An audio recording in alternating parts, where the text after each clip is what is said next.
আসসালামু আলাইকুম বন্ধুরা, আশা করি তোমরা সকলেই ভালো আছো। আমি তোমাদের জন্য আজকে একটা স্পেশাল রেসিপি নিয়ে চলে এসেছি, আমের আচার। তোমাদেরও যার যার আমের আচার ভালো লাগে একটু কমেন্ট করে দিও।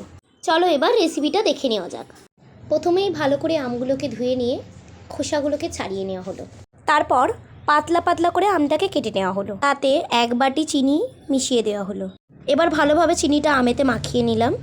পুরো চিনিটা আমেতে ভালোভাবে মাখিয়ে নেওয়ার পর একটা পাতিলেবু নিয়ে নিতে হবে। সেটাকে কেটে নিয়ে এর মধ্যে ভালোভাবে পাতিলেবুর রসটা নিচড়ে দিতে হবে। পাতিলেবুর রসটা আমি আচারটা ভালো থাকার জন্য দিচ্ছি, তোমরা এর বদলে ভিনিগারও ব্যবহার করতে পারো, এটা অপশনাল আছে। এবার পাতিলেবুটা মাখিয়ে নিয়ে কিছুক্ষণ এটাকে রেখে দিতে হবে। তারপর গরম কড়াইতে তেল দিয়ে দিলাম পরিমাণ মতো। ঝাল বুঝে 2টো শুকনো লঙ্কা নিলাম, তোমরা একটাও দিতে পারো। আর 1 চামচ 5 ফোড়ন দিলাম। দেখো আমটাতে চিনি মাখিয়ে রাখার জন্য আমটায় কত জল বেরিয়ে এসছে। তবে আমি এই আমটার যে জলটা বেরিয়েছে আমি এটাও আমের আচারেতে ব্যবহার করে নেব মিষ্টি হওয়ার জন্য।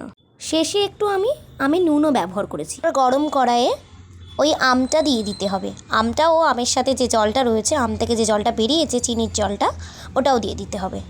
এতে আমি 2টো এলাচও দিয়ে দিয়েছি স্মেলটা ভালো আসার জন্য। এবার এটাকে ভালোভাবে কিছুক্ষণ ফোটাতে হবে ও ভালোভাবে নাড়াচাড়া করে নিতে হবে। এখানে আমি 1 চা চামচ গুঁড়ো ব্যবহার করেছি একটু কালার আসার জন্য। তোমরা তোমাদের চয়েস অনুযায়ী দিতে পারো, তোমরা এটাকে অ্যাভয়েডও করতে পারো। এবার গুড়টাকে ভালোভাবে মাখিয়ে নিতে হবে।